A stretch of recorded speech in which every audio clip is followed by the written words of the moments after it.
বন্যা মেঘের দিকে চেয়ে হাসতে হাসতে বলল, দেখেছিস মেঘ, তোর আবির ভাইয়ের ভয়ে নেতাদের পিছু নিচ্ছে।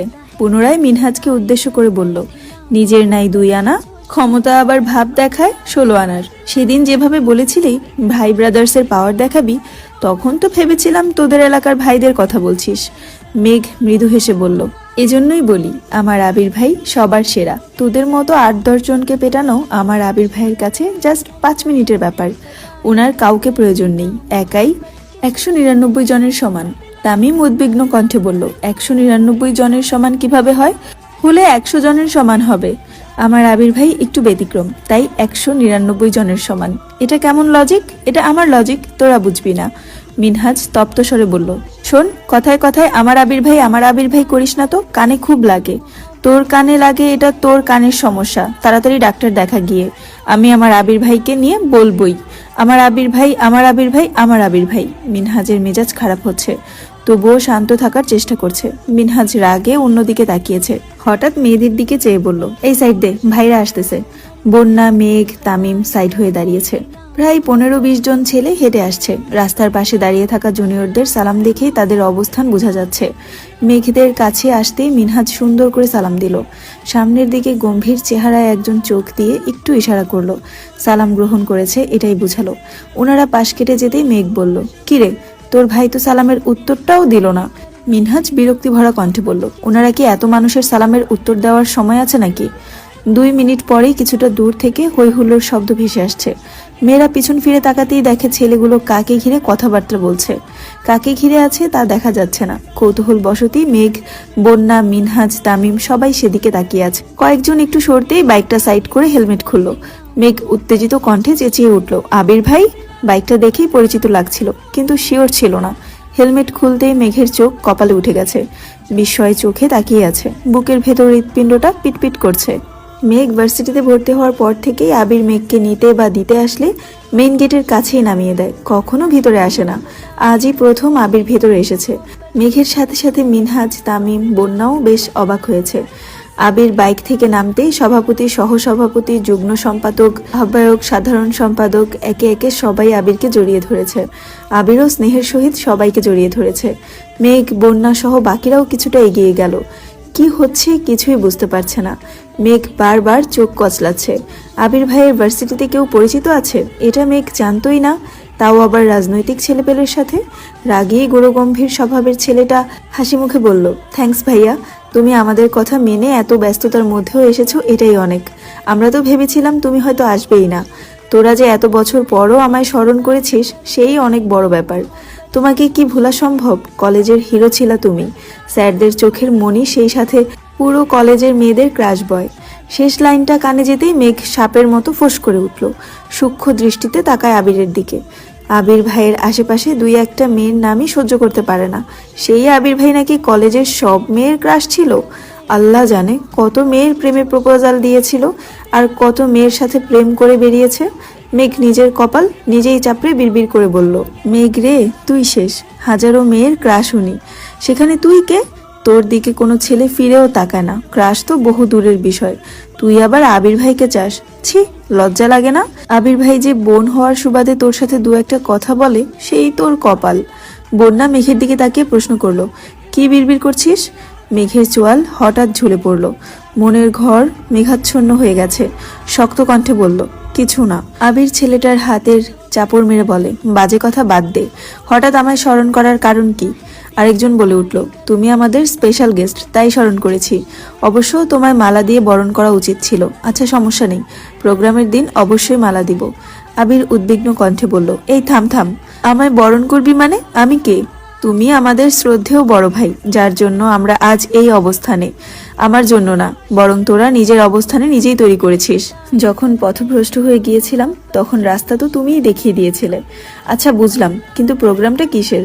ভার্সিটিতে লাস্ট একটা প্রোগ্রাম করতে চাচ্ছি। প্রোগ্রাম করবি কর, আমার কি কাজ? আমি তো ভার্সিটির কেউ না, পড়িও নি এখানে। পড়নি তাতে কি? বাইরে পড়তে না গেলে তুমি এই ভার্সিটি স্টুডেন্ট থাকতা।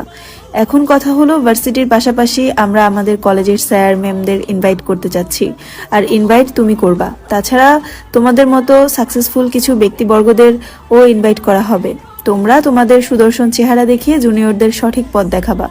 প্রথমত আমি কোনো সাকসেসফুল ব্যক্তিই না, দ্বিতীয়ত আমি এই ভার্সিটির স্টুডেন্টও না, তৃতীয়ত তোদের প্রোগ্রামে আমি স্যারদের ইনভাইট করার কে? প্রোগ্রাম দ্বিতীয় তৃতীয় বুঝি না, তুমি আমাদের ভাই, এটাই একমাত্র কথা। ভাই তো নাকি? হ্যাঁ ভাই তো। তুমি তো আমাদের অবস্থা দেখেই গিয়েছিলা, স্যাররা এক প্রকার বের করে দিচ্ছিল কলেজ থেকে। সেদিন তুমি স্যারদের রিকোয়েস্ট না করলে আমাদের যে কি অবস্থা হতো আল্লাহ ভালো জানেন।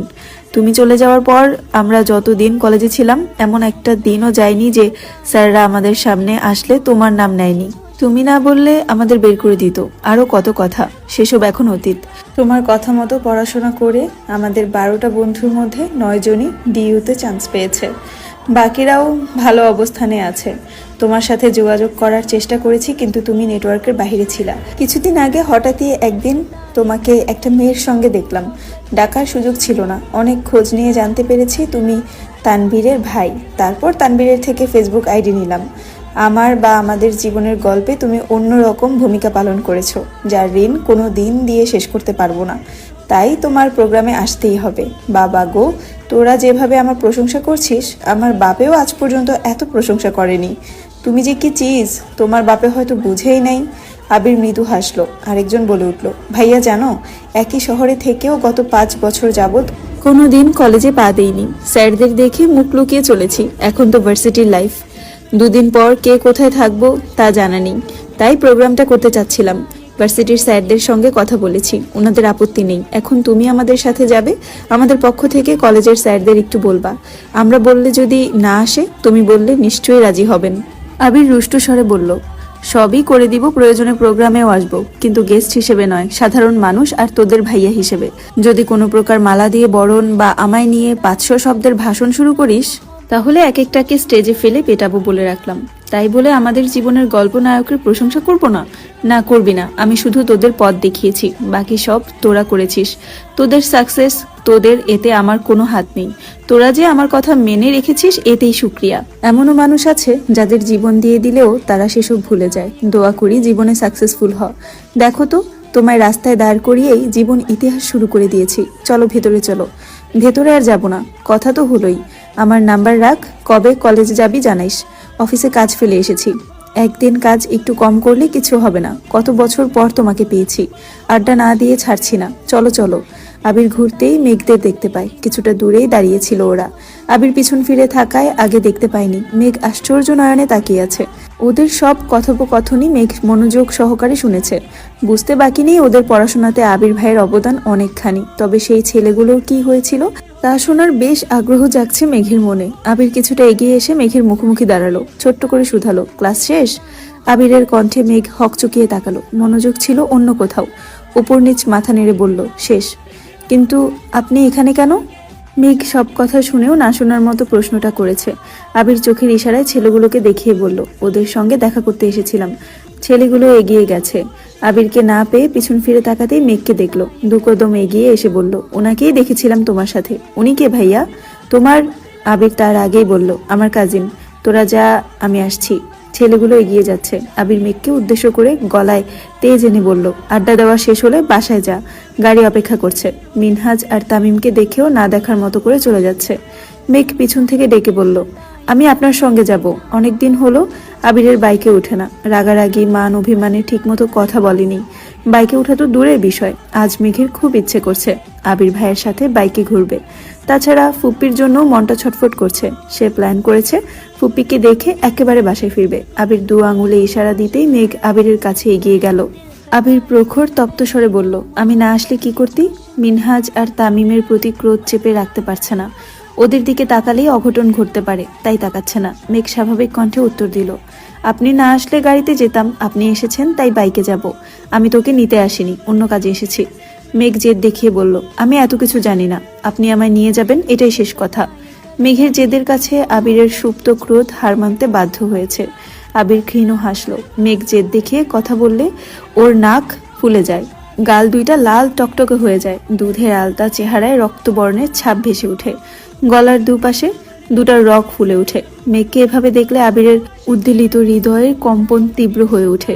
কল্পনার জগতে পাড়ি দিতে ইচ্ছে করে, রক্তাভ 2 গালে ভালোবাসার পরশ এঁকে দিতে ইচ্ছে করে। কিন্তু বরাবরের মতোই সে অসহায়, নিজের অনুভূতি লুকাতে হয় প্রতিবার। দীর্ঘশ্বাস ছেড়ে বলল, কিছুক্ষণ অপেক্ষা করতে হবে। ব্যাপার না, অপেক্ষা করব। বিড়বিড় করে বলল, সারা জীবন।